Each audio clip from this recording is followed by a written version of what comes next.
Hi everyone, and welcome back to Uncle Smiles channel. Today, we're not discussing electric vehicles, property bubbles, or global politics. Instead, we're turning to something far more unexpected, China's piano industry. Yes, pianos, the grand, elegant, 8-key instruments that once occupied pride of place in the living room of China's middle class. Yet in 2024 alone, over 7,000 piano shops closed across China's major cities. That's not just an economic downturn. It's a quiet fitting of a cultural phenomenon. Let's explore how China became obsessed with pianos, how it all fell apart, and what this story tells us about society, policy, and ambition. In the early 2000s, as China's economy rapidly grew, the middle class expanded, and with it came a new desire for what many considered quality education. To many parents, that meant not just academic success, but also cultural refinement. Playing a musical instrument, especially the piano, became a symbol of a taste and social mobility. But this cultural interest had a practical incentive behind it: additional points on school entrance exams. In many parts of China, a student who passed grade 9 in piano could earn up to 10 extra points on a high school entrance test. In a highly competitive system, that was a significant advantage. This incentive sparked what can only be described as a national piano craze. Families made extraordinary financial sacrifice to buy pianos and pay for lessons, not for musical sake, but for academic advancement. One notable example is Luoxia Town, near Wuxi, which transformed into a major piano manufacturing hub.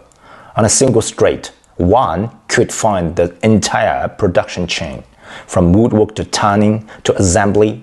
By 2017, China was producing over 400,000 pianos annually, 10 times the number sold in the United States. But not all was as it seemed. Many piano brands that appeared to be German or Italian were in fact local Chinese products with foreign-sounding names, carefully designed to impress buyers. Some websites even claimed 2 centuries of craftsmanship, but in truth, the companies had been established less than 5 years prior. The form of branding theater is not unique to China, but it was taken to extraordinary lengths. The piano boom was not purely consumer-driven. It was largely fueled by parental anxiety.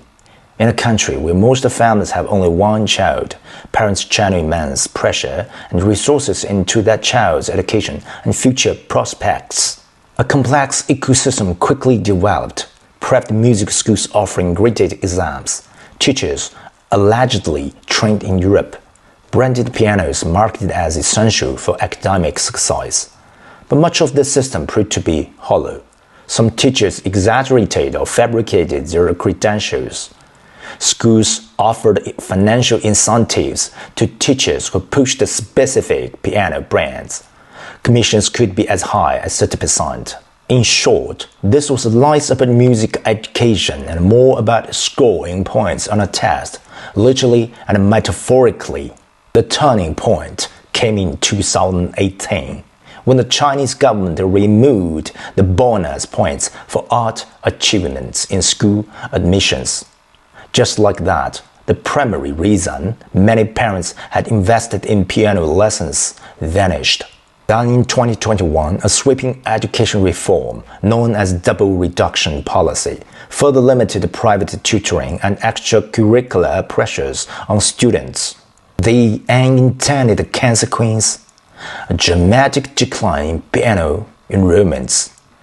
By 2023, tens of thousands of used pianos flooded second-hand platforms. One advertisement read, "Almost a new piano. My child sat at it 10 times." Another side, "This piano cost more than 2 square meters of property and proved none of value." And then, factories downsized, music schools closed, What had been a booming industry began to vanish almost overnight. In 2017, China sold over 400,000 pianos. By 2023, that number had fallen to 190,000. Leading manufacturers were hit hard. Pearl River Piano, once one of the world's largest producers, saw profits fall by more than 90% in early 2024. Hailun Piano reported losses of nearly 100 million yuan. The decline was swift and deep, and it highlighted the painful truth. Much of the market had been built on artificial demand, not a sustainable interest. Music had been reduced to a means to an end, and once the end disappeared, so did the music.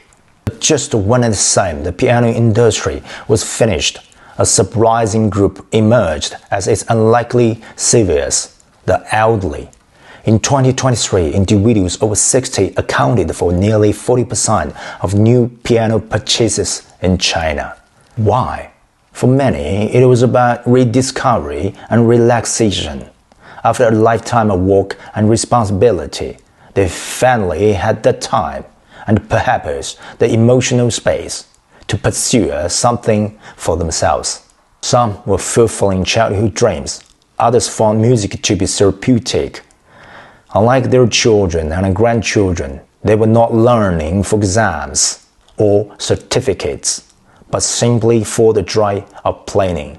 So what can this tell us? Beyond China, beyond pianos, it is a case study in what happens when industries grow unhappy, anxiety, and government incentives, rather than genuine passion or long-term demand. It is also a reminder that education, when turned into a competition, can twist even the most beautiful forms of expression, like music, into tools of strife. Many countries face similar dynamics. Excessive emphasis on test scores, inflated credentials, and educational system driven by fear rather than inspiration. China's piano clubs may seem distant, but its core lesson is universal. If your industry or your personal ambition relies more on external pressure than internal purpose, it may not be sustainable. Let us hope the next generation rediscovers the piano not as a ladder to success, but as an instrument of joy. Well, thank you for watching today's episode of Uncle Smile. If you enjoyed this in-depth look at an unexpected aspect of China's social and economic transformation, please like the video, subscribe to the channel, and leave a comment below. Have you ever learned an instrument? Did you do it for love or for pressure? And what happened to it? Until next time, keep smiling, keep thinking, and keep asking the awkward question. Thank you for watching and see you next time. Bye.